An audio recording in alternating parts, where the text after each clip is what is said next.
늘 유튜브에서 말씀드렸지만 메모리 사업이 이제 전체 우리나라에서 되게 강하긴 한데 전 세계적인 규모로 보면 항상 이제 시스템 반도체, 그러니까 구글이라던가 뭐 그런 쪽에 사고 있는 AI라던가 그런 반도체들이 이제 대세가 될 거고, 실제로 삼성전자도 2년 전인가 3년 전에 143조 원을 투자한다고 말했잖아요.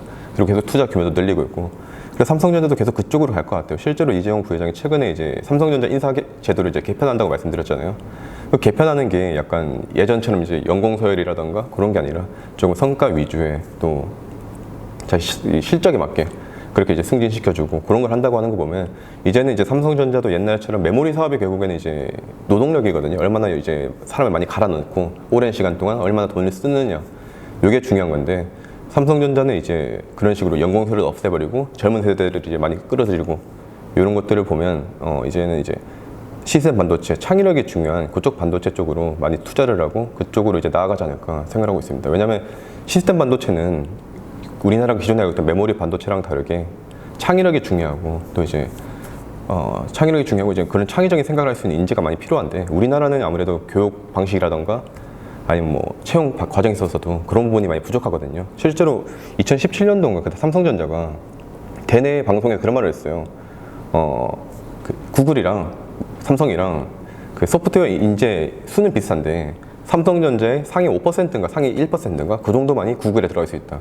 그 정도로 지금 차이가 난다고 하더라고요. 실제로 연구 성과에서 보면 우리나라 삼성전자라든가 하이닉스 쪽은 메모리 반도체 위주의 이제 연구가 많이 나오고 있고, 물론 내부적으로 숨기고 있는 걸 수도 있겠지만 그런 게 많이 나오고 있고, 시스템 쪽은 좀 비교적 적은 걸 보면 앞으로는 이제 그런 자기들이 부족한 점, 시스템 반도체 쪽을 훨씬 더 늘리려고 노력을 하지 않을까, 저는 그렇게 생각을 하고 있습니다. 그게 또 가야 될 방향이고 가야 될 길이라고 생각합니다. 이 부분에 대해서는 실제로 수치를 보면 TSMC가 53%, 6%고 삼성전자는 17% 정도로 굉장히 많이 밀려있는데 여기 참 쉽지가 않죠. 왜냐면 너무 TSMC가 너무 잘 잡아다 버려가지고. 그런데 이거를 물론 삼성전자 다니는 친구들한테 물어봐요. 파운드리 다니는 친구들한테 이런 거에 대해 어떻게 생각하냐. 근데 다들 긍정적으로 말해요. 삼성전자 측에서는 물론 1위를 목표로 하겠지만 현실적으로 17.3%가 52.9%인 TSMC를 단기간에 잡을 수 있을까를 생각하면 좀 퀘션이긴 한데, 그럼에도 불구하고 삼성전자가 늘 초격차를 외쳐왔잖아요. 1등이 되기 원했으니까 쉽지는 않겠지만 그래도 한 10년, 한 15년, 20년 130조 원, 200조 원 이렇게 투자를 하면서 TSMC를 점점 더 잡으려고 노력을 할 것이고, 다만 문제점은 뭐냐면 예를 들어서 제가 고객사라면 삼성전자, 예를 애플이라면 경쟁사잖아요.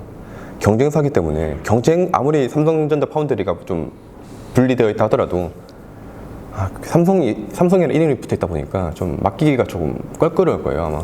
그렇다 보니까 TSMC 쪽이 맡기는 경향이 있는데, 이런 문제들을 조금 임원진들이라던가 직원분들이 슬기롭게 잘 해결해야 될 것 같은데, 저 어떻게 해결해야 될지는 저도 잘 모르겠네요. 공개된 걸로만 봤을 때는 삼성전자랑 TSMC랑은 결국엔 좀 대동소이한데 약간 TSMC가 살짝 더 앞서 있지 않나. 근데 앞서 있는데 그거죠. TSMC 모토가 그거잖아요. 고객사와는 경쟁하지 않는다. 근데 삼성전자 같은 경우는 뭐 파운드리뿐만 아니라 메모리 사업부, 시스템 사업부 이렇게 다 있으니까 그런 것들이 이제 고객사와 경쟁하는 구도이기 때문에 기술력은 대동소이하겠지만 그런 부분에 있어서 좀 큰 차이가 나지 않을까 생각이 듭니다. 네. 조금 앞서 있는. 근데 그런 말은 있어요. 그 삼성전자 다니는 친구들이라던가 이거는 말씀드려도 될지 모르겠는데 연구하시는 분들 말로는 좀 신기하대요. 왜냐면 자기들이 TSMC 공장에 가본 적도 없고 어떻게 연구하는지 모르지만, 아니 쟤네 겉으로 공개된 거 보면 우리보다 그렇게 좋은 장비를 쓴다고 그런 거 아니거든요. 비싼 장비를 쓰는데 어떻게 저렇게 잘 만들지 싶은 생각이 들긴 한데요. 일단 인텔도 제가 알기로는 3나노 이제 공정을 한다고 들었거든요. 근데 이게 지금 삼성전자랑 TSMC랑 인텔 이렇게 3파전인데, 사실 삼성전자랑 TSMC 같은 경우는 오랜 기간 몇 년, 수년 동안 경쟁을 많이 해가지고 어느 정도 이제 기술력이 둘 다 확보돼 있었는데, 인텔은 갑자기 뛰어들었어요. 최근에 이제 바이든 대통령이 이제 웨이퍼 들고 나와가지고 반도체 관련해서 이제 세계적인 총수들을 모집했었는데, 그때 그 기점 근처에서 이제 인텔도 이제 뛰어들었는데, 인텔 같은 경우는 TSMC나 삼성만큼의 수율이 나올까? 그건 조금 더 지켜봐야 될 것 같습니다. 물론 미국의 전폭적인 지지가 있을 거기 때문에 잘 해나가겠지만, 과연 뒤늦게 뛰어들어서 3나노 이하에 과연 잘 할 수 있을까는 좀 모르겠습니다. 일단 첫 번째로 반도체 같은 경우는 그 미세 공정, 그냥 더 작아지면 작아질수록 하나의 웨이퍼판에서 반도체를 더 많이 만들 수 있거든요.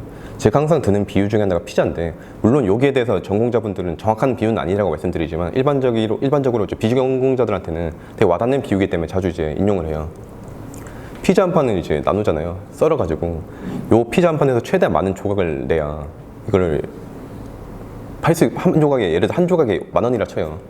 10,000원에 팔려고 하는데 한 8조각 쓰는 것보다 한 30조각 쓰는 게 30만 원 벌 수 있는 거잖아요. 물론 작으니까 돈을 덜 벌 수 있다고 하지만 작으면 작을수록 반도체 시장은 돈을 많이 벌 수 있고, 좀 재밌게도 그 작아지면 작아질수록, 선폭이 좁아지면 좁아질수록 성능도 좋아져요. 성능도 좋아지기 때문에 그렇게 해야 되는데, 문제점은 좁아지다 보니까 물리적인 한계에 봉착해요. 양자역학적인 한계에 이제 봉착하게 되는 거죠. 근데 그때는 그런 문제가 발생하게 되는데, 제가 한 2년? 3년 전에 반도체 관련 세미나 들을 때만 하더라도 이제 더 이상 어려울 거다, 더 이상 더 줄이는 거 어려울 거다, 이렇게 말씀드렸었는데 이게 또 시간 지나니까 되더라고요. 되기도 하고, 또 최근에 제가 ASML이랑 같이 협업을 했었는데, ASML이 이제 반도체 EUV 장비를 이제 판매하는 기업이거든요. 삼성전자나 TSMC, 하이닉스 이런 데다가 이제 2천억 정도 하는 이제 기기를 납품한 회사인데, 거기서는 그렇게 말하더라고요. 흔히 미세 공정이 끝났다고 하잖아요. 더 이상 못 줄인다고 하지만 EUV라든가 그런 장비들이 좋아지면서 이제 그것도 가능하게 되었다. 그러니까 원래는 무의 법칙이라는 게 있는데, 그게 끝났다고 했었는데 끝난 게 아니라 다시 무의 법칙이 시작되었다. 차량용 반도체, 삼성전자가 최근에 내긴 했어요. 근데 다만 차량용 반도체 이제 많은 기업들이, 예를 들어 TSMC 같은 경우는 제가 구체적인 수치는 기억 안 나는데 차량용 반도체 비율이 전체 한 자릿수였어요. 7%인가 3%인가? 그 정도로 얼마 안 됐어요. 그게 왜 어렵냐면, 차량용 반도체의 경우에는 이제 신뢰성 테스트라고 하죠. 예를 들어서 그런 말씀 하신 적 있어요. 어떤 기업 임원분께서, 차량용 반도체 관련된 임원분께서, 자동차는 10년 동안 타야 되잖아요. 10년 그 이상 타야 되는데 그 사이에 반도체가 고장 나버리면 운전자가 죽잖아요. 그렇기 때문에 높은 신뢰성이 필요해요. 하지만 높은 신뢰성이 필요한데 삼성전자라든가 TSMC라든가 이런 기업들에서는 그거를 지금 당장 뛰어든다 치면 높은 신뢰성이 필요하기 때문에 많은 기간 동안 연구를 해야 되고, 높은 신뢰성을 확보할 수 있는 소재라든가 그런 배합들을 연구를 해야 되는데, 그게 단기간에 이루어지기 쉽지 않아요. 하지만 삼성전자도 이제 실력이 있는 기업이고 노하우가 있는 기업이기 때문에 최근에 이제 차량용 반도체 관련돼서 많은 결과들을 내고 있긴 하더라고요. 실제로 관련된 상용품도 최근에 낸 바 있고. 그럼에도 불구하고 삼성전자, TSMC 이거 제외하고, 예를 들어 독일의 인피니온이라던가, 독일 아닌가, 미국인가, 아무튼 인피니온이라던가 NXP라던가 이런 차량용 반도체 유명한 회사들뿐만 아니라 일본의 르네사스라던가 그런 기업들이 굉장히 많이 경쟁을 하고 있어요. 왜냐면 차량용 반도체 절대 강자가 없거든요. 왜냐면 자동차 안에 들어가는 반도체가 수도 없이 많기 때문에 그거를 한 기업이 다 잡는다? 이거는 사실 불가능에 가깝고, 그렇기 때문에 삼성전자 입장에서는 내부 연구원의 말로는 수지 타산이 안 맞는다고 하더라고요. 왜냐면 전체 차량 반도체 지금 시장 규모가 10% 내외인 걸로 알고 있어요. 근데 그 10% 내외를 잡는 것보다 다른 거 잡는 게 낫지 않을까? 이런 생각을 하고 있는 사람들도 있는 것 같더라고요, 내부적으로. 근데 그럼에도 불구하고 이거 그냥 놔두기는 좀 아깝고, 그렇기 때문에 연구를 하고 있지만 삼성전자가 이제 차량용 반도체 절대 강자가 될 것 같다는 생각은 들지 않습니다. 그렇진 않고, 제 생각입니다. 그냥 적당히 수준을 맞추고 나머지는 이제 차세대 AI 반도체라던가 아니면 그런 유로모픽이라던가 그쪽에 많이 투자를 할 것 같거든요. 최근에 이제 물론 보여주기식으로 낸 걸 수도 있지만, 삼성전자의 김기남 이제 회장을 비롯해서 삼성 SDS 사장님이라던가 이제 하버드 대학이랑 유로모픽 반도체 관련해서 네이처 일렉트로닉스인가 그쪽에 논문을 발표한 적도 있어요. 이제 그 유로모픽 반도체가 뭐냐면 인간의 뇌를 본다는 건데요. 인텔에서도 지금 그걸 하고 있어요. 그게 이제 차세대 이제 반도체의 핵심이 될 거라고 생각을 하는 걸 수도 있고, 아니면 또 이제 될지 안 될지 모르겠지만 미래를 위해서 투자하는 걸 수도 있는데, 그런 쪽에 더 투자를 할 것 같지, 이미 독일이라든가 미국이 꽉 잡고 있는, 일본이 꽉 잡고 있는 차량용 반도체에 전력을 투구할까라는 생각이 좀 퀘션입니다. 그냥 보여주기 식으로 또 남들이 하니까 우리도 해야지, 이 정도는 나가지 않을까 하는 게 제 생각입니다. 또 물론 한계점은 많지만 유망한 기술인 건 확실한 것 같고, 이런 유로모픽 칩이라던가 구글이 하고 있는 AI 쪽이라던가 그런 쪽이 좀 더 삼성전자가 더 나아갈 초격차를 낼 만한 그런 게 아닐까. 왜냐면 이미 누군가 꽉 잡고 있는 것보다는 아직 아무도 하지 않은 개척 분야에 달려드는 게 좀 더 삼성전자스럽기도 하고 저는 그렇게 생각합니다. 유럽픽 같은 경우 상용화되면 시장이 걸리는데 인텔에서 이거를 수년 내로 해버리겠다 해보니까 그런 생각이 드는 거죠. 얘네 뭐 있나? 수년 내로 2019년인가 그랬을 거예요. 제가 정확히 연도 기억 안 나는데 그때 연구원이 인텔 공식 유튜브 채널이었나 인텔 공식 홈페이지였나 거기서 나와가지고 공식적으로 말했어요. 한 수년 내로 수십 년도 아니고요. 수년 내로 유노모픽 칩은 여러분 앞에 모습을 드러낼 것이라고. 그리고 인텔이 그런 말을 했어요. 사람 뇌에 닮은 유노모픽 칩 고도화를 통해서 기존 모델보다 속도 10배 이상 내겠다고. 이런 식으로 말한 거 보면 아직 완전히 공개된 건 아니겠지만 뭔가 있겠구나라는 생각은 듭니다. 약간. 뭔가 있으니까 이렇게 자신만만하지 않을까? 이런 생각이 듭니다. 삼성전자는 많이 부족하긴 합니다. 퀄컴에 비해서. 그때 퀄컴이랑 협업을 할 때도 그랬는데 지금의 5G는 진정한 5G가 아니라고 하더라고요. 아직 성능이 제대로 안 나와가지고 뭐 휴대폰 다들 써보시면 이제 잘 안 터지기도 하고 이거는 물론 5G 기술의 문제라기보다는 아주 기지국의 문제긴 하지만 그런 것도 있고 무엇보다 5G에서 막 광고라는 그 정도 속도는 안 나오잖아요. 사실 뭐 몇 기가짜리 영화를 뭐 몇 초 만에 받는다 이게 안 되고 있잖아요. 그렇기 때문에 진정한 진정한 이제 기술 단계로 오지 않았기 때문에 그거를 이제 선점을 해야 되는데 삼성전자 측에서는 이 부분은 근데 제가 지금 얘기하고 있는 게 TSMC도 그렇고 퀄컴도 그렇고 그 분야 각기 1등들이랑 비교해서 삼성전자가 좀 부족하게 느껴지는 거지. 삼성전자 기술 자체는 되게 우수합니다. 우수한데 너무 그 분야에서 진짜 오랫동안 투자한 기업이랑 비교를 해서 그런 거지. 삼성전자가 충분히 경쟁력이 있고 또 삼성전자가 가장 강력한 게 기업 자체가 굉장히 거대하잖아요.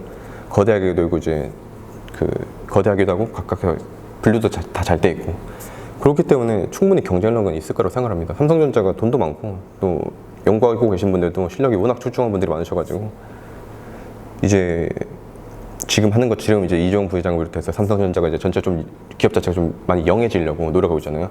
그런 과정에서 이제 좀 젊은 세대들이 들어오고 또 창의적인 아이디어가 무시되지 않고 잘 이제 위에 계신 분들한테 잘 전달되고 위에 계신 분들은 그걸 잘 수용해 주시고 그렇게 잘 이어가면 지금 당장 1, 2년, 3, 4년 이렇게 쉽지 않겠지만 10년 뒤에는 삼성전자가 충분히 TSMC라든가 퀄컴이라든가 잡을 수 있지 않을까 감히 생각합니다. 저도 그랬으면 좋겠고 우리나라 국민으로서 실제로 삼성전자도 당장 한다고 안 했어요. 2030년까지 시스템 반도체에 133조 원 투자한댔거든요. 짧게 보고 있는 게 아니라 얘네들도 좀 중장기적으로 보고 있기 때문에 단기적으로 좀 성과가 안 나오고 단기적으로 좀 힘들다고 해서 얘네 안 되는구나 이렇게 생각하기보다는 좀 더 오랫동안 지켜봐주는 그런 자세가 필요하지 않을까 저는 생각을 합니다. 그 박사님들이라던가 교수님들한테 만나 뵐 때마다 여쭤보거든요. 본인들이 만들고 있는 기술이 미래 모습은 어떻게 될 거 같냐, 미래는 어떻게 될 거 같냐 많이 여쭤보는데 이런 질문을 드릴 때마다 100이면 99가 그렇게 답하세요. 와 이거 되게 어려운 질문이네요. 그게 그렇게 말씀하셨는데 제가 그 질문하니까 되게 어렵다고 느껴지는 게 왜냐면 그 고노현 회장님이 삼성전자에 그런 말씀하셨어요. 자기가 10년 전에 생각했던 현재와는 지금 모습이 너무 다르다고. 즉 자기가 10년 전, 20년 전에 생각했던 모습과 지금의 모습은 완전히 다르다고. 즉 자기는 미래는 이제 쉽게 예측할 수 없다는 뜻이죠. 왜냐하면 1년 뒤의 미래, 한 달 뒤의 미래도 예측할 수 없기 때문에.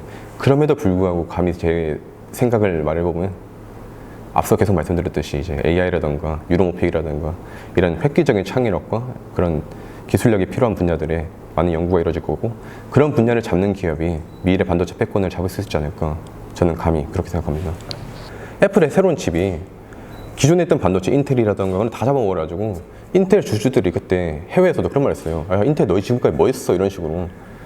그런 거 보면 기존에 잘하고 있는 기업이 아니라 애플처럼 갑자기 튀어나오는 기업이 될 수도 있겠지만 그럴 수도 있을 거기 때문에 함부로 말씀드리긴 어렵지만 제가 보기에는 구글 연구하는 거 보면 진짜 장난 아니거든요. 논문 같은 거 발표하는 거 보면 세계적인 수준 논문, 네이처라든가 그런 데 발표를 진짜 많이 하고 있어요. 최근에도 제가 물론 약간 사람들한테 더 쉽게 설명해 드리려고 구글 AI 반도체를 좀 약간 오류를 보면서 말씀드린 적이 있긴 하거든요. 비유라든가 그런 데 있어서 좀 사실 쉽게 설명해 드리는 게 목적이기 때문에 그런 AI 반도체라든가 그런 쪽에서 그 구글이 장난이 아니더라고요.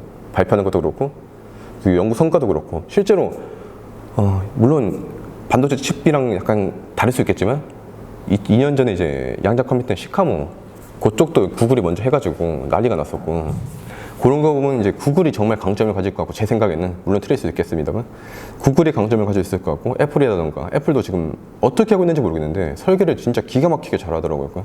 애플 그 다음에 5G는 여전히 이제 퀄컴이 계속 잡고 있을 것 같고요. TSMC랑 이제 삼성전자의 파운드리 전쟁은 계속해서 될 것 같고 저는 그 두 개가 이제 선의의 경쟁이 될 것 같습니다. 또 더 가까이 와서 테슬라도 요새 그거 아시나요? 반도체 칩 만들고 있는 거? 테슬라도 이제 반도체를 만들고 있어요. 걔네들 맞다 마트치 만드는 테슬라도 무시할 수 없다 생각해요. 테슬라 최근에 AI 관련 리서치를 열어가지고 그 자기들이 반도체 만든 거 공개를 했었거든요. 생각해 보시면 테슬라야말로 거의 진짜 필요해요. 왜냐면 테슬라가 지향하는 게 완전 자율주행이잖아요. 완전 자율주행을 하려면 반도체가 사람이 보고 판단하는 게 아니라 반도체 칩이 보고 판단을 해야 되잖아요. 그렇기 때문에 테슬라는 그쪽에 진짜 투자를 많이 할 거고 또 일론 머스크 성격상 한다면 하는 사람이기 때문에 그쪽도 많이 무시할 수 없을 거라 생각해요. 만약에 한 1, 2년 뒤에 갑자기 테슬라가 내놓고 성능이 엄청 좋을 수 있는 거죠. 그렇기 때문에 그런 기업도 눈여겨봐야 된다고 생각하고 구글 만약에 제가 딱 하나 만약에 내가 딱 한 개만 투자할 수 있다 그럼 저는 구글을 투자할 것 같아요. 네, 그리고 무엇보다 제가 유튜버잖아요. 유튜버 하다 보면 물론 이건 반도체랑 좀 다를 수 있는 일종의 약간 소프트웨어적인 거긴 한데 얘네들이 진짜 설계를 잘 해놨어요. 예를 들어서 유튜브 크리에이터들은 크리에이터 스튜디오라는 게 있거든요. 거기서 보면 예를 들어 내가 수익이 지난달 대비해서 어느 정도고 너 구독자 어느 정도로 올라갔고 최근에 올린 영상이 성과가 좋아요. 그러면 빵빠레 터뜨려주면서 잘하셨어요 이런 식으로 해주고 성과가 안 좋아요. 그러면 마치 이런 식으로 말해요. 너 지금 이렇게 성과 안 좋은데 놀고 있을 거야? 새로운 영상 만들어야지. 사람들이 네 영상 싫어해. 이런 식으로 이런 느낌으로 알려줘요. 그런 느낌을 하면 유튜버들은 그거 보면서 미치거든요. 약간 시크릿 보면서 약간 매일매일이 성과 평가받는 느낌이고 그렇다 보니까 얘네들이 그렇게 생각한 거죠. 사람 마음을 어떻게 해야 흔들 수 있는지 이제는 어떻게 이 사람이 자극을 받고 어떻게 이 사람이 분해하고 이런 것들을 포인트를 기가 막히게 잘 찝는다는 느낌? 이게 결국에는 삼성전자랑 그 구글의 차이라고 생각하거든요. 예를 들어서 혹시 캡차 아시나요? 그 외국 사이트 들어가거나 그런 리캡차 있잖아요. 그게 책에도 적었었는데 그 구글의 아이디어예요. 예를 들어서 뭐 그런 AI 같은 걸 하려면 데이터가 진짜 많이 필요하잖아요. 그거를 하기 위해서 구글에서는 리캡차를 도입해가지고 사람들한테 공짜로 일을 시킨 거예요. 네가 봤을 때 이 그림 자전거처럼 보여? 이런 걸 해가지고 계속 데이터를 쌓는 거죠. 이런 게 바로 아이디어인데 이게 바로 우리나라가 많이 부족한 점이고 이런 거 채워나가야 된다고 생각을 하는데 아무튼 그렇습니다. 데이터가 쌓여요? 그렇게 해서 제가 뭘 체크한다고 해서 네. 데이터가 쌓여요? 그 내부 구체적인 메커니즘은 저도 잘 모르겠지만 예를 들어서 이런 거겠죠. 많은 사람들이 저거는 자전거가 아니야 라고 평가를 했을 거 아니에요. 근데 어떤 사람이 요거는 자전거야 라고 평가했으면 많은 사람이 평가했던 거기에 맞을 경우가 많겠죠. 이런 식으로 하는 거겠죠. 왜냐면 이게 어려운 문제가 아니잖아요. 네가 봤을 때 어디가 자전거인 거 같니라고 했을 때 그게 어려운 문제가 아니기 때문에 그런 식으로 하지 않을까. 그렇게 이제 이미지 약간 교육을 시키는 거죠. AI한테 야 요건 자전거야 요건 자전거야. 예를 들어서 자전거처럼 보이지만 자전거가 아니 오토바이인 걸 수도 있잖아. 사람들이 봤을 때 오토바이랑 자전거가 구분이 돼요. 근데 과연 AI가 봤을 때 이거 두 개가 구분이 쉬울까요? 구분이 쉽지 않을 거거든요. 쉽지 않겠지만 분명한 뭔가 차이는 있어요. 뭐 예를 들어서 오토바이 같은 경우는 여기 그 사이드 미러가 달려있다거나 이런 미세한 차이들 이런 것들을 계속해서 교육을 시키다 보면 데이터가 쌓이다 보면 이제 AI도 쉽게 얘는 자전거고 얘는 오토바이다 구분을 할 수 있게 되고 이런 것들을 하려면 데이터가 진짜로 많이 필요한데 그거를 우리나라의 방식이라면 설문조사를 하는 거죠. 뭐 이거 자전거처럼 보이세요? 이렇게 하나하나 하는데 구글은 그냥 리켓차로 딱 뿌려가지고 니들이 공짜로 노동해줘 우리를 위해서 이런 식으로 하기 때문에 그 차이가 지금 격차가 어마어마하게 커져가지고 삼성전자라든가 다른 기업들이 그런 부분을 빠르게 따라잡기는 어려울 것 같고 그렇기 때문에 저는 구글이 좀 잘 나가지 않을까 계속해서